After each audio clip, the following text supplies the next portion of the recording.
How would you like to have 75 units and they're never vacant? That's exactly what Joel Rutherford is doing in St. Louis, Missouri. He's going to teach us how he's doing it right here on the Fearless Investor Podcast.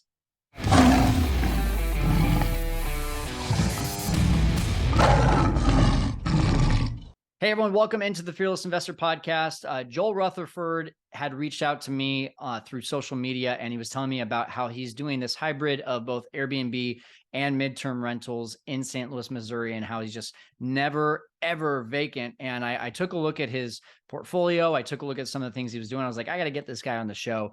And one of the things I just really like about this conversation that I had with Joel is he is a doer.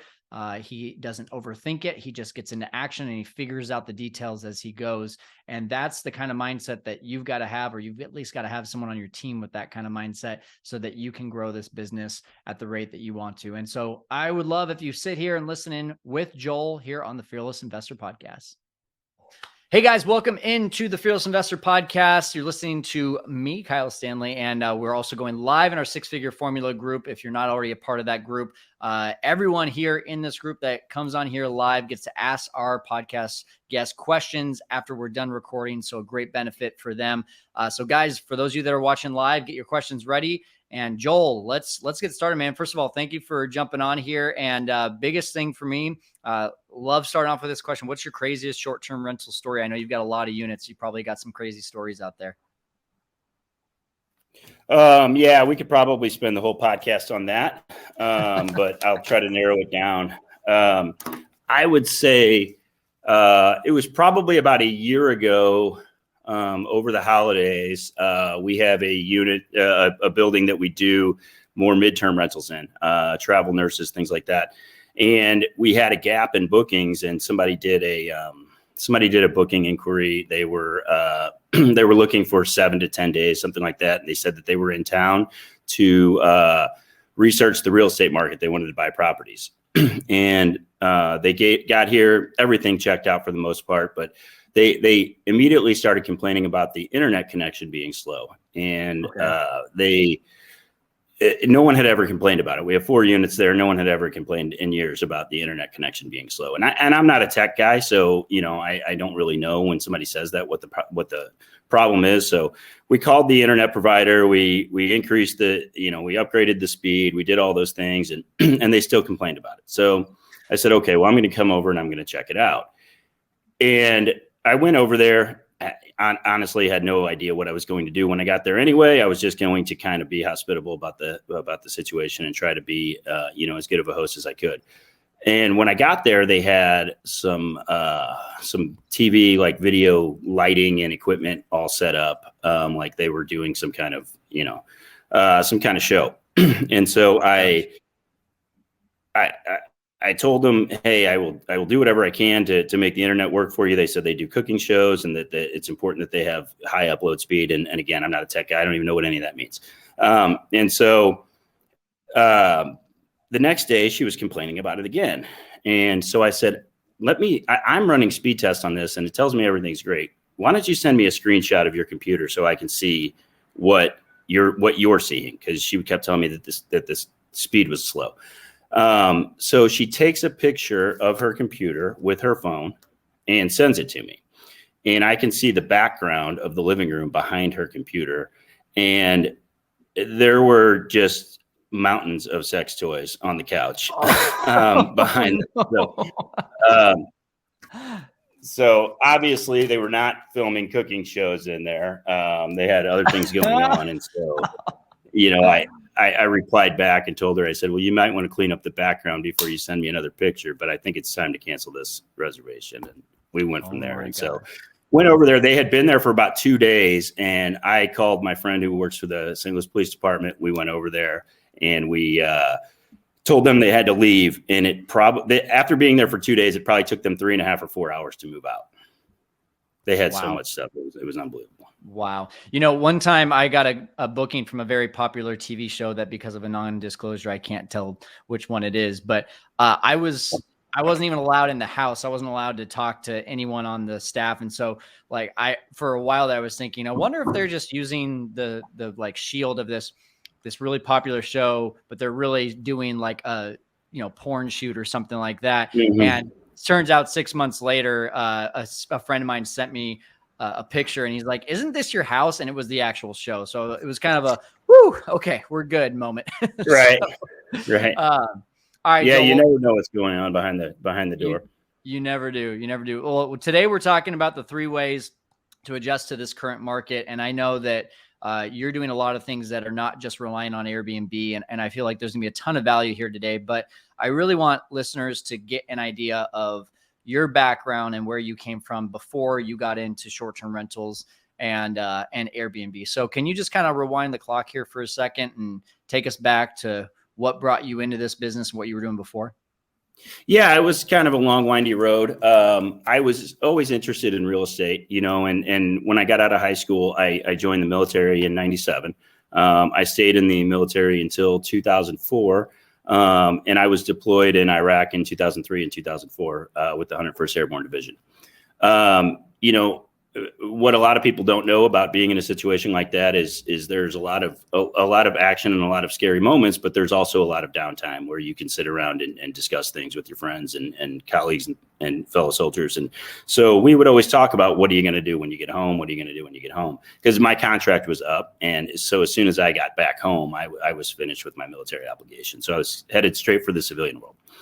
And so when I got home, I had a friend that was in the mortgage business, and he was doing pretty well. And I thought, well, that's a good place to start. I'll start that. And so I went into the mortgage business, and he at the time was telling me, you need to find a niche, and I believe that to be true in any business, And so he said, you need to find a niche. So the niche that I found was real estate investors. I found it to be that they deal more in math and less in emotion. And so when you're doing home loans, or when you're a real estate agent, or whatever the case may be for traditional home buyers, there's a lot of emotion there, and I don't really deal well with that.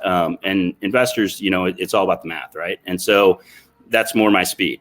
And so I was doing originating loans for real estate investors. And I realized pretty quickly that they were making a lot more money than I was. And so I decided to stick my toes in the water on that side of the game. And I did that for a couple of years pretty slowly. And then in 2007, 2008, when the housing market really started to crash, I knew I had a lot of contacts in the banking industry, and a lot of local banks in St. Louis at the time were foreclosing on sizable portfolios of single family housing that they had lent money on over the last 10 years or so. And I started buying foreclosed properties. And then I started a property management company off of that. And so I had friends and family that were buying properties, and I was doing a lot of property management. I had partnerships where I was the manager. And I did that from 2008 up until, as of a year ago, I was still managing some properties. I'm totally out of that now and completely into the short-term rentals. Sold most of the properties, as the housing market has been, doing well over the last few years. And so in 2018, we had a client buy a 6-family building, and one of the units, she lives in California, so she's completely hands off. And one of the units was, she wanted to try Airbnb on. And we didn't really know much about it. I had never done Airbnb before, and I think I'd used it maybe one time on a trip, but that was the extent of my knowledge. And so I have an employee that works for me still to this day. She's my booking manager, and she's the type of person that I say, hey, research this, and she'll come back to me 2 or 3 days later and know everything about it. So I said, hey, can you check out this Airbnb thing over the weekend and let me know what you thought, and let me know what your thoughts are.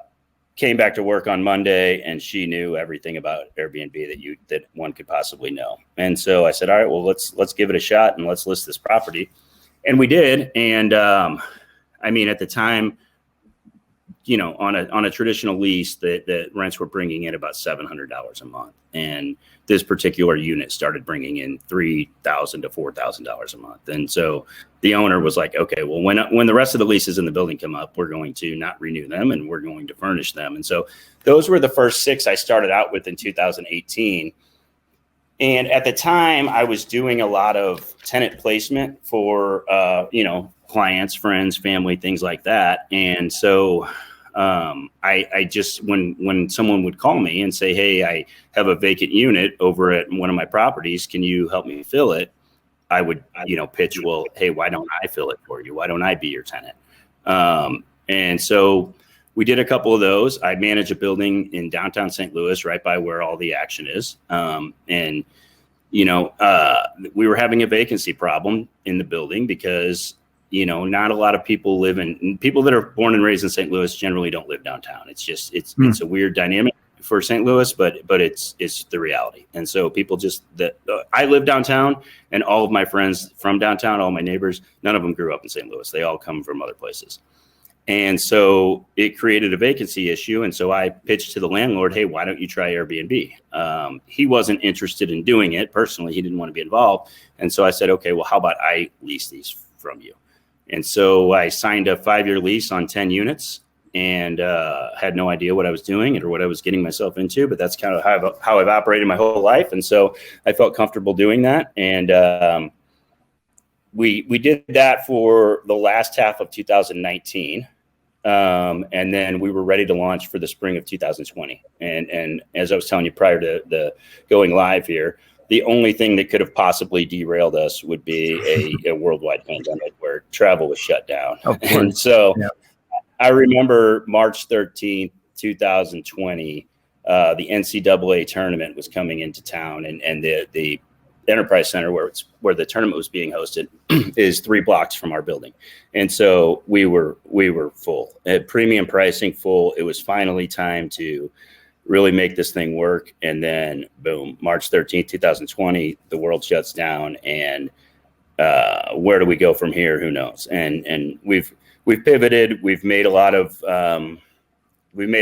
progress. And I remember saying at the time to our team, I don't know what we're going to learn from this, but we're going to learn something from it, and it's going to turn out to be a blessing in disguise for us, and in a lot of ways that we'll probably get into through the rest of the show. I believe it has.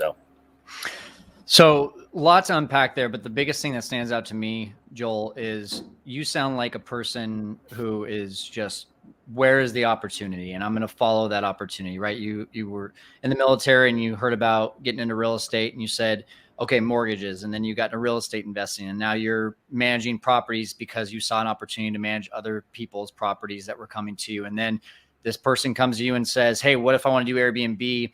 And you say, well, I don't really know much about that. But then someone on your team learns about it, you go and you try it. And it just feels like you are kind of, for lack of a better term, it sounds like you're kind of a ready, fire, aim kind of guy, rather than sitting there thinking about it and taking long, drawn out decisions.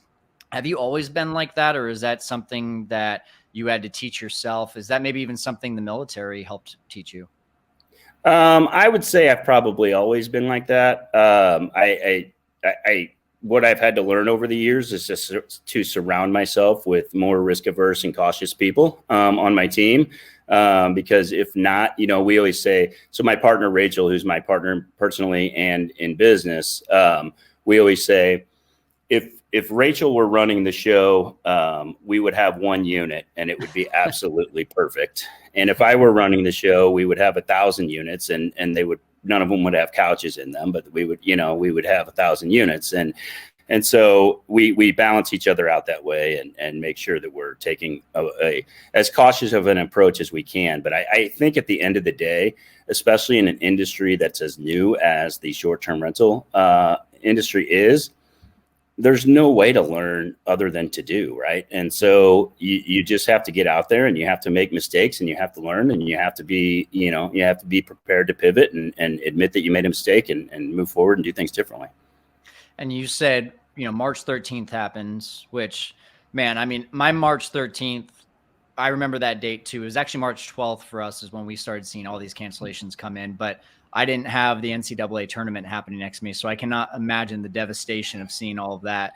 Mine were like $90 to $100 bookings, that were getting canceled, and I'm like, whatever. But right. When you said, you didn't know what you were going to learn from this, but you were going to learn and you were going to pivot. Talk to me about from March 13th to now. What was the number one learning lesson for you, and what does your business look like maybe today that you didn't envision back on March 13th when you were getting ready to have that first hot season? Well, at that time, the idea was, furnish a unit, list it on Airbnb, and there you go, and everything works out and it gets booked. And since then, with the combination of saturation and all these additional units coming on the market and so many other factors, 2020 forced us to pivot into, the midterm rental.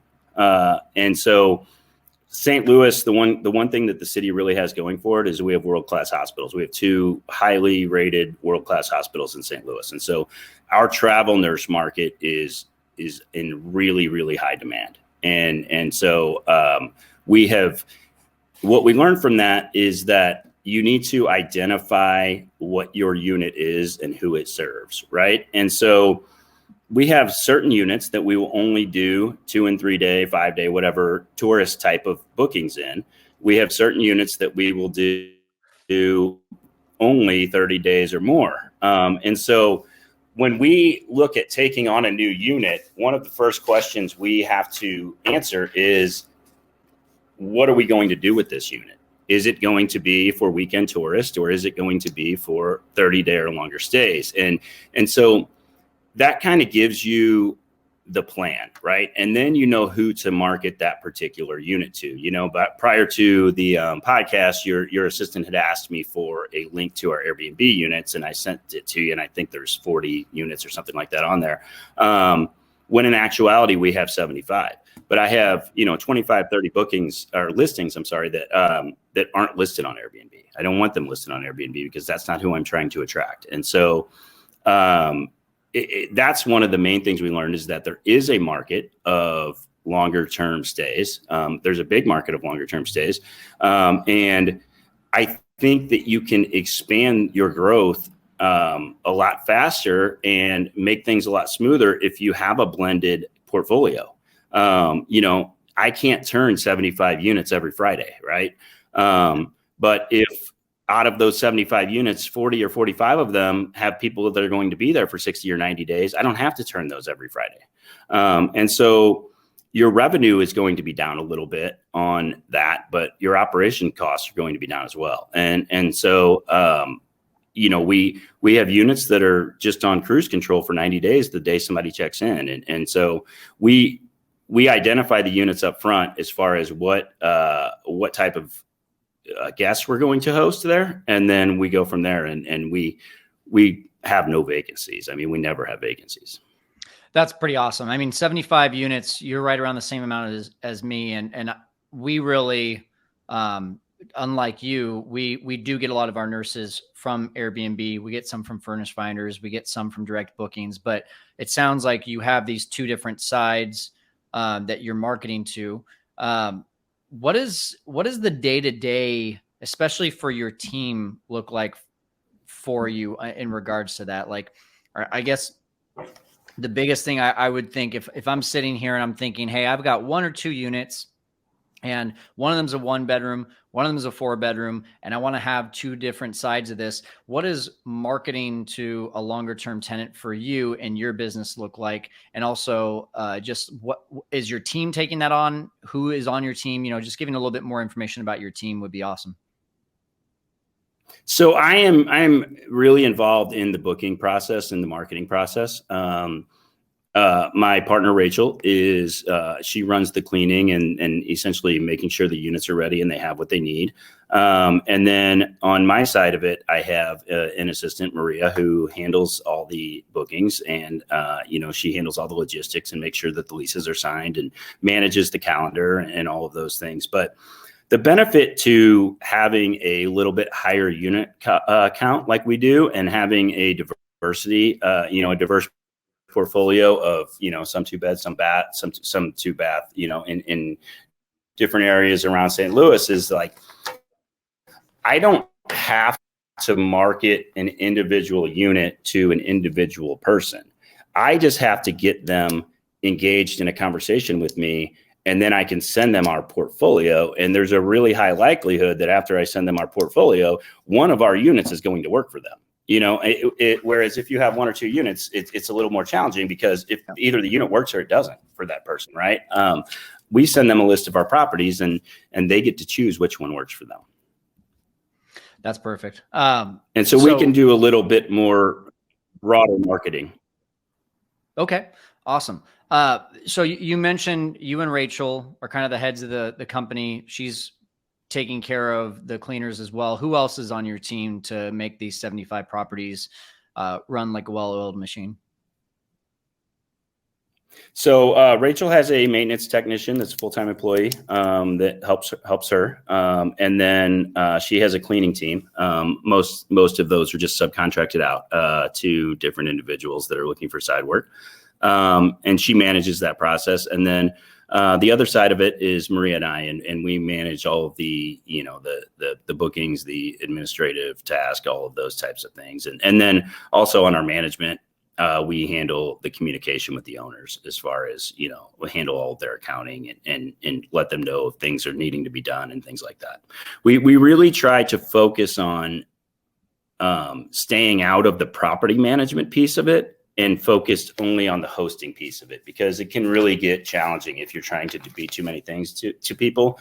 And, for instance, if there's a roof leak in a property that we don't own, we just notify the owner, hey, you have a roof leak, and that's not something that we want to be involved in. And so it helps a lot in being able to focus on what we're good at, and that's the hosting piece. Perfect. That's smart. I like it. So Joel, we've got this topic today of the 3 ways to adjust to the current market. What are you currently doing and recommending to people for adjusting to, and really what is it that you're seeing that makes you want to adjust to a market right now? So I think that, there's an old saying that all real estate is local, right? And I think that the same applies to the short and midterm rental market. It's local, right? I don't have lakeside properties. I don't have beachfront properties. I have, urban properties that are close to hospitals and close to a lot of entertainment venues, between baseball with, the Cardinals. St. Louis Cardinals are a huge draw here in St. Louis.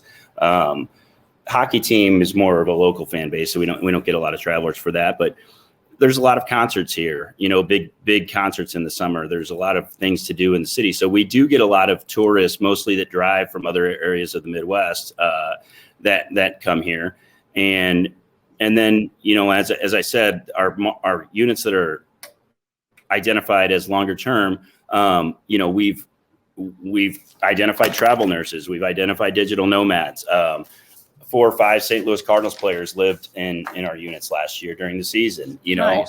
You have these guys, the younger guys that don't make $20 million a year. And they're constantly moving back from our minor league system is in Memphis, Tennessee. And so that's about a 4-hour drive. They're constantly being shipped back and forth based on injuries and playing time and things like that. And so we host a lot of Cardinals players. We've kind of become the go-to for them. And so that's been a good market for us. So it really just comes down to what does the area that you host your units in, what brings people to town, and then really honing in on how to capture those people and get the referral sources that those people lean on in terms of finding housing when they get here or before they get here, ideally. Awesome. So it sounds really simply like, you just provided a solution for a potential client that can continue to bring you business, right? So if I only have one unit, right? If I'm listening to this and I only have one, or I'm just wanting to get started and I'm saying, well, Joel, I don't have 75 units. I can't be that kind of solution. If you were to start over today, what would be your thing? Is it just really understanding like, okay, if I'm in downtown, I'm going to have a lot of concerts. I'm going to have a lot of sports fans. Maybe I theme my place to be Cardinals themed or something like that. Or is it a little bit deeper than that? If you have one unit, if I had one unit, what I've done a lot of is, you can go in incognito mode and get into Airbnb and look at what other people are doing. Right. And try to look at it through the eyes of a traveler. And so if I'm traveling, I'm going to scroll through Airbnb and there's going to be certain things that catch my attention. If I'm coming to town for the St. Louis Cardinals game, I'm probably likely to click on a unit that says walking distance to the stadium, or, you know, something like that on the headline. And then photos are huge. When we tried to save money early on and took pictures with our phones, you know, we did okay. When we transitioned into finding a professional photographer that really had the equipment to do that, it changed overnight. I mean, the pictures are great, you know, for your listing. And there's so many listings out there. If you scroll through the Airbnb in your area, there's people who their main picture is a picture of the bathroom. You know, they're just uploading pictures and not really paying attention to what they're showing their potential guests. And so the wording, the copy of the headlines and things like that are important. And it's also important to change that, you know, every month or two or three, right? You know, I mean, if we're promoting that we have units downtown that are really huge, and we get a lot of people that host their families here for the holidays, you know, instead of having your family in town and staying at your house and messing all your stuff up, that you go rent an Airbnb, right? And so, you know, during the holidays, we cater our headlines to that, right? And then with baseball season coming up, we have units that that the headline is based on walkability to the stadium. And so you just have to constantly be updating those things and making sure that your pictures are something that you would click on if you were a traveler, right? And once they click on the unit, you're halfway there, right? I mean, you're scrolling through 200 units and you might click on 5 or 6 of them, right? And so once they click on your unit, you're halfway there. So it's just having your listing really dialed in to, you know, to get people to inquire about it is where I would go if I had 1 or 2 listings. Awesome. So you sound like you're really big on marketing, right? Just understanding your guests, understand what they're looking for, making sure that the listing is attracting the people that you want to attract, especially when it comes to seasonality. But what about, you know, let's go back 6 months, maybe even 4 or 5 months ago, when it was just like, hey, you could throw a place up on Airbnb and just get it booked. And now over the last 6 to 12 months, we've noticed their occupancy has been going down, daily rates have been going down. And so there's a lot of people wondering, how do I pivot beyond just knowing my guest? What other things are you doing differently that maybe you weren't doing 6 to 12 months ago? You have to be actively engaged in your listing. This is not a part-time job, you know, and it's really not. And I know for people that have 1 unit or 2 units or something, maybe it has to be a part-time job because the income isn't there to support their lifestyle yet. But you have to be dialed in. You have to be on it. You have to, you know, talk to your friends and family about, hey, if you ever have anybody in town, you know, I have an Airbnb. If you have family or friends coming in town for anything, I have an Airbnb and I'd be more than happy to host them. You can't just set it and forget it like you could a year ago. It's just that's not the market that we're in right now. And I think that the market got really, over, you know, the demand was so high in 2021 because we were coming out of quarantine and people were so ready to get out of the house that's the issue that's been created. Is you can't look at 2020 and use the data to project what's going to happen in 2021. And conversely, you can't use 2021 to project what's going to happen in 2022. I would say that 2022 is probably the most accurate depiction of what you could expect because it was, you know, the most normal year that we've had since 2019. And the market's kind of plateaued a little bit. And I think that you're going to see people kind of give up because there is effort involved. And I think that's an advantage for a lot of people, you know, your students, especially obviously if they're if they're students of yours, it's because they're trying to get better. Right. And so in that regard, you're making the effort. I think there's too many people out there that are just expecting that they listed on Airbnb and everything magically happens. And so, you know, find furnish finders, find VRBO and which one works best for you. And then figure out a way to have some kind of direct booking platform for, you know, that you can provide to friends and family and whoever else, just like any other business you're starting, you tell everyone about it. You know, I think as Airbnb hosts, sometimes we try to hide a little bit. And I was guilty of that at first, you know, not wanting people to know that the house next door was an Airbnb. And because there's such a bad association with it from neighbors. But be proud of what you're doing, do it right, and tell everyone about it. And I think that is probably the best way to go about getting, maximizing your revenue. I love it. Guys, again, we're here with Joel Rutherford. He's out of St. Louis, Missouri. We're talking about the top 3 ways to adjust to this current market. So Joel, I'm hearing marketing. I'm hearing, really kind of like what I say is an abundance mindset, telling the world what you're doing, and really being involved in your listing. Like you said, it's not a part-time gig. But what about the ones that are not on Airbnb? I want to dive a little bit deeper into that. Is that all just your 1-bedrooms that you're trying to get nurses, or is there a different market on those ones that are not on Airbnb? Generally speaking, they are, we put them on Furnish Finder, and then we do direct bookings on them. It's a different, I think a lot of nurses have kind of come around to finding other platforms where they don't have to pay as much. If you're doing a 90-day booking through Airbnb, the cost to the traveler is significant, right? And so those are the ones where we really just want to only attract nurses. And by putting them on Airbnb, it kind of opens the door to everyone. And so one of our propositions to nurses in our multifamily buildings is that we exclusively rent these units in this building to nurses. So everyone else in the building is going to be a nurse. And so if I put it on Airbnb and somebody inquires it's not a nurse, then I'm kind of going against what I'm telling the other guests there. And so I just try to avoid that and try to provide what we're advertising we're providing to our nurses, and going through Airbnb kind of convolutes that. Okay. Makes sense. So what's next for your business? Where are you guys headed? And to add to that too is the relationship with the owners of the building on our arbitrage units. When we talk to them about this, because a lot of them are opposed to the idea of rentals, in the initial conversations, telling them that we're doing midterm rentals comforts them, right? We're doing healthcare professionals only. We're doing professional athletes in this building only. There's a comfort level there for the building owner that it's not just going to be the parties that you see on the news. Yeah. Okay. Yeah, that makes a lot of sense. So what is next for you and your business? Where are you guys headed next? So there is an area in downtown St. Louis that's being redeveloped.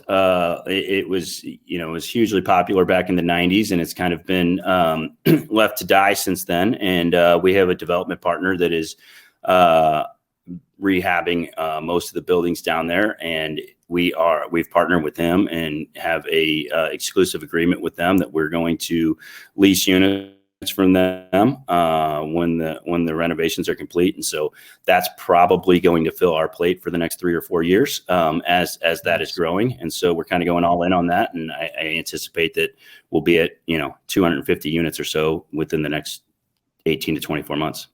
Wow. So I mean, obviously with more units, you need more help. Who's going to be the people that you're looking to add to your team during that time when you're almost tripling your portfolio? So remember earlier when I said I just kind of get into things and then I figure it out after the fact? Yeah. That's one of those situations where I don't even know yet. I'll figure that out when we get there, right? I mean, obviously we're going to have to add, and probably we will lean on people that we have relationships with already to help with that. But yeah, I that question gives me anxiety, so I'd prefer not to answer. I'll ask that to your partner, not to you. Right. So Joel, where can people connect with you and continue to learn from you? So our brand is Stay STL, and you can follow us on Instagram at Stay in the STL, and I can provide the links. I don't know if this chat is something there where I can copy and paste things into or not. Follow us on Instagram. We do a lot on there, and that helps a lot too. And whether you have 1 unit or 100 units, your social media, once where I found you, is important in not just showing your units off, but showing the neighborhood off. And if you go out to a cool bar, a cool restaurant, or some new cool venue, and you post about it. And so what we found there is that by promoting other businesses, locally owned businesses on our social media platforms, they in turn do the same for us. And that has helped tremendously as well. The local pizza shop or the local brewery. St. Louis has a lot of craft breweries, and so people come in town for that. And so we promote them, they promote us, and so stay on top of your social media. We do the best we can. It's challenging at times because you're caught up doing so much work all the time, but stay on top of that. And if you want to follow us on Instagram and see what we do, we would welcome that. And Instagram is stay in the STL. Is that what you said? Let me get can I copy and paste it into the chat here? Yeah, well, I'll tell you what, we'll just throw it into the show notes. And for those that are here live, we'll put it in the chat as we stay here for Q&A. So that's going to do it here for the Fearless Investor Podcast, guys. Joel, thank you so much for helping our audience to conquer the world of short-term rentals. Like I said, we're going to keep it here for those that are here live with us in the Six-Figure Formula to do Q&A. Thanks again, Joel. Hey, thank you. All right, so we did confirm Instagram is stay in the STL, and you can follow him there. You can check out his portfolio. If you're a Cardinals fan, or if you're going to St. Louis, you can also check out how you can book directly with him there. That's going to do it for the Fearless Investor Podcast. We're helping you to conquer short-term rentals. We'll see you next time.